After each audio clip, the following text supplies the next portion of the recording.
ദിവസമായിട്ട് എന്ത് ചെയ്താൽ ഹോസ്പിറ്റലിൽ ചെല്ലാൻ ഞങ്ങൾക്ക് സമ്മതിക്കത്തില്ല. അവരൊന്നും ഇല്ല, കുഴപ്പമില്ല, അത് ഫസ്റ്റ് പ്രഗ്നൻസി ആണ്, ഞങ്ങൾക്കും അറിയത്തില്ല.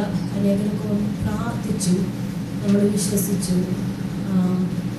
ഒക്ടോബർ 26 ചൊവ്വാഴ്ച പനി കൊണ്ട് ഞാൻ വിറയ്ക്കാൻ തുടങ്ങിയിട്ടുണ്ട്. അത്യാവശ്യം പെട്ടെന്ന് തന്നെ ഹോസ്പിറ്റലിൽ ഇവിടെ കൊണ്ടുചെന്ന് കഴിഞ്ഞപ്പോഴത്തേക്ക് ടൈമിനോട് എടുത്തിട്ടും എൻ്റെ ടെമ്പറേച്ചർ 103.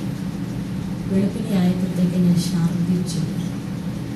BP നോക്കിയപ്പം 70/40. BP താഴ്ന്നു. രാവിലെ ആയപ്പോഴേക്ക് ശ്വാസം കിട്ടുന്നില്ല. BP താഴാൻ തുടങ്ങി.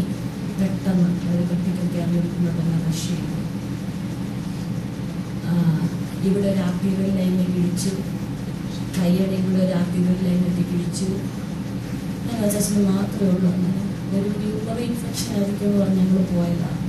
പെട്ടെന്ന് അതിൻ്റെ കുട്ടിക്ക് കയറിയൊന്നുമില്ല. ഒരു ഇത്രയിട്ട് കഴിഞ്ഞ് കഴിഞ്ഞപ്പോഴത്തേക്ക് എനിക്ക് ബ്രീത്തിങ് ഡിഫിക്കൽറ്റി അനുഭവിക്കാനായിട്ട് തുടങ്ങി.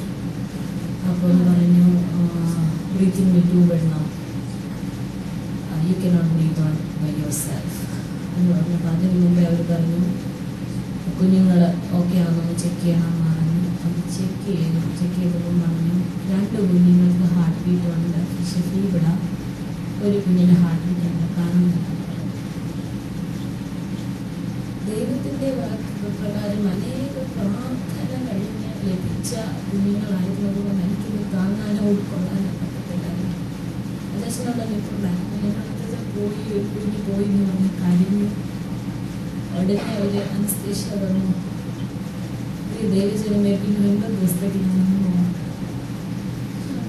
എനിക്ക് ഇൻഫെക്ഷൻ, ഒരു സ്റ്റിച്ചിൽ കൂടെ എനിക്ക് ഇൻഫെക്ഷൻ കയറി. ഈക്കോളൈ ബാക്ടീരിയ എന്ന് പറയുന്ന ഒരു ബാക്ടീരിയ എൻ്റെ ശരീരം മൊത്തം വ്യാപിക്കാനിടയായി.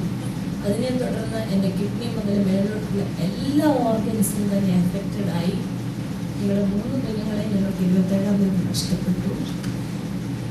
ഞാനൊന്നും അറിയാതെ എനിക്ക് കുഞ്ഞുങ്ങൾ പോകാൻ ഞാൻ അറിഞ്ഞില്ല, അവർ കുഞ്ഞുങ്ങളെ എടുത്തത് ഞാൻ അറിഞ്ഞില്ല, എന്തോ സംഭവിച്ചെന്ന് അറിഞ്ഞില്ല. ഞാൻ ഉണരുമ്പോൾ പ്രഗ്നൻ്റ് ആയിരുന്നു. ഞാൻ പ്രഗ്നൻ്റ് അല്ല എനിക്ക് മനസ്സിലായി. അച്ഛൻ എപ്പോഴും പറയും ആ വെന്റിലേറ്ററിൽ കിടന്നപ്പോൾ കുഞ്ഞുങ്ങൾ പോയി, ശരിയാ പ്രയാസം ഉണ്ടായിരുന്നു, പക്ഷെ സൈഡിൽ നോക്കുമ്പോൾ ഞാൻ മരണവും ജീവനുമായി മണ്ണടിച്ചു കൊണ്ടിരിക്കുകയായിരുന്നു. ഡോക്ടേഴ്സ് ഇപ്പം വന്ന് പറയും കിഡ്നി ഫെയിലായി, കുറച്ച് കഴിയുമ്പോൾ പറയും ഹാർട്ട് ഫെയിലാവും. അങ്ങനെ വളരെ ക്രിറ്റിക്കലായ ഒരവസ്ഥയിൽ കൂടെ കൂടുകയും അനേകരുടെ പ്രാർത്ഥന എനിക്കറിയ സഭയിൽ എനിക്ക് വേണ്ടി പ്രാർത്ഥിച്ചു. ഈ പ്രദേശങ്ങളിൽ എവിടൊക്കെ ലോകത്തിൻ്റെ നാനാഭാഗത്ത് എവിടൊക്കെ ദൈവജനമുണ്ടോ അവിടെ എല്ലാം അനേകർ എനിക്ക് വേണ്ടി പ്രാർത്ഥിച്ചു. ആ പ്രാർത്ഥിച്ചതിൻ്റെ ഫലമായി ലാസർ എഴുന്നേറ്റ് വന്നതുപോലെ ദൈവം എന്നെ ഒരു ദിവസം ഒന്ന് പിടിച്ചെഴുന്നേൽപ്പിക്കുകയാണ്. ഞാൻ എഴുന്നേറ്റു. എൻ്റെ കണ്ടീഷൻസ് നോർമലാകാൻ തുടങ്ങി. നിന്നിട്ട് ഞാൻ കംപ്ലീറ്റ്ലി ഓക്കെ ആയി. എൻ്റെ പിതാവിനോട് വരുവാനിടയായി. എൻ്റെ പിതാവിൻ്റെ സഹോദരി കാലിഫോർണിയയിലുണ്ടായിരുന്നത് ആൻറ്റിയോട്ടി വന്നു. അനേക കഷ്ടങ്ങളെ ഞങ്ങൾ കണ്ടു. ഞങ്ങൾ ആശ വെച്ച് പ്രാർത്ഥിച്ച് ലഭിച്ച 3 കുഞ്ഞുങ്ങളും ഞങ്ങൾക്ക് നഷ്ടമായി. എന്നാൽ എന്ത് പറയുന്നു, പലരും പല അഭിപ്രായങ്ങൾ പറഞ്ഞു. അത് ദൈവഹിതമല്ലായിരുന്നായിരിക്കാം. അപ്പോൾ നമ്മൾ ദൈവത്തിൻ്റെ ഒരു കാര്യം മാറുന്നത് നമുക്ക് പറയാൻ വളരെ എളുപ്പമാണ്.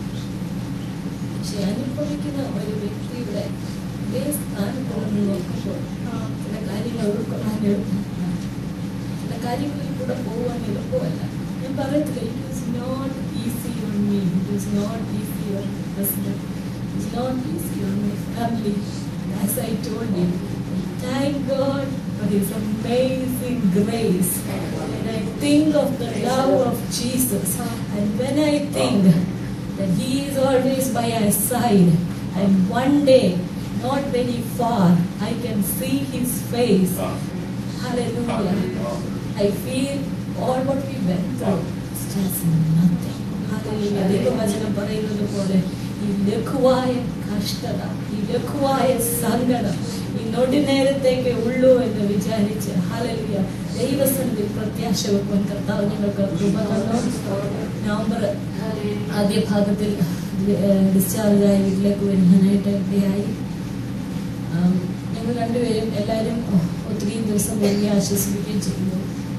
പിന്നീട് കുറച്ച് ഞങ്ങൾ ഒറ്റയ്ക്കായപ്പോൾ അനേക ചിന്തകൾ ഞങ്ങളുടെ മനസ്സിലേക്ക് വരികയും ഞങ്ങൾ ഒത്തിരി ഭാരപ്പെടുകയും ചെയ്തു. കർത്താവിനോട് ഒത്തിരി പ്രാവശ്യം ചോദിച്ചു, കർത്താവെ, സ്വന്തം കുഞ്ഞുങ്ങളെ വഹിച്ചിട്ട് കുഞ്ഞുങ്ങൾ പോയത് പോലും അറിയാതെ കിടന്ന ഒരമ്മ, അല്ലെങ്കിൽ ഒന്നും ഞാൻ അറിഞ്ഞില്ല.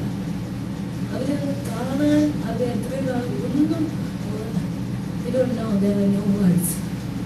അപ്പോൾ ദൈവം അന്ന് ഞാൻ ഹോസ്പിറ്റലിൽ കിടന്നപ്പോൾ എനിക്ക് സൗഖ്യമായി കഴിഞ്ഞ് എനിക്ക് നടക്കാൻ പ്രയാസമുണ്ടായിരുന്നു. ഇത്രയും ദിവസം എന്നിലേക്ക് കിടന്നു, ഒരു ഫിസിക്കൽ തെറാപ്പി ചെയ്തു, പിടിച്ച് അത് നടച്ചു.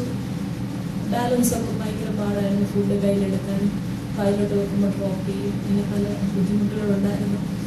അന്ന് ഞാനൊരു ദിവസം എനിക്ക് കിടന്നപ്പോൾ ദൈവത്തിൻ്റെ ആത്മാവ് എനിക്ക് പ്രകാരം ഒരു ദർശനം തരുവാനിടയായി. ഒരു സൈഡിൽ നിന്ന് ഒരാൾ പറയുന്നു, ഇവളെങ്ങനെ നടക്കും, ഇവൾ നടക്കുമോ, ഇവളുടെ അവസ്ഥ പരിതാപകരമല്ലേ, ഇത്രയും ചെറിയ പ്രായത്തിൽ ഇവളുടെ അവസ്ഥ പരിതാപകരമല്ലേ.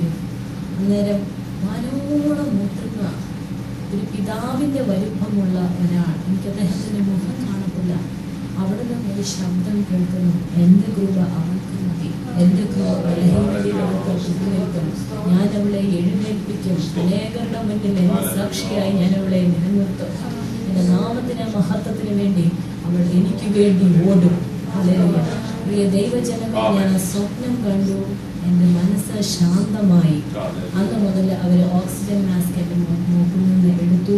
പിറ്റേ ദിവസം മുതൽ ആരുടെയും സഹായമില്ലാതെ തന്നെ നടക്കുവാൻ തക്കവണ്ണം കർത്താവിനെ സഹായിച്ചു. അനേക വേദനകളിൽ കൂടെ ഞങ്ങൾ കടന്നുപോയി.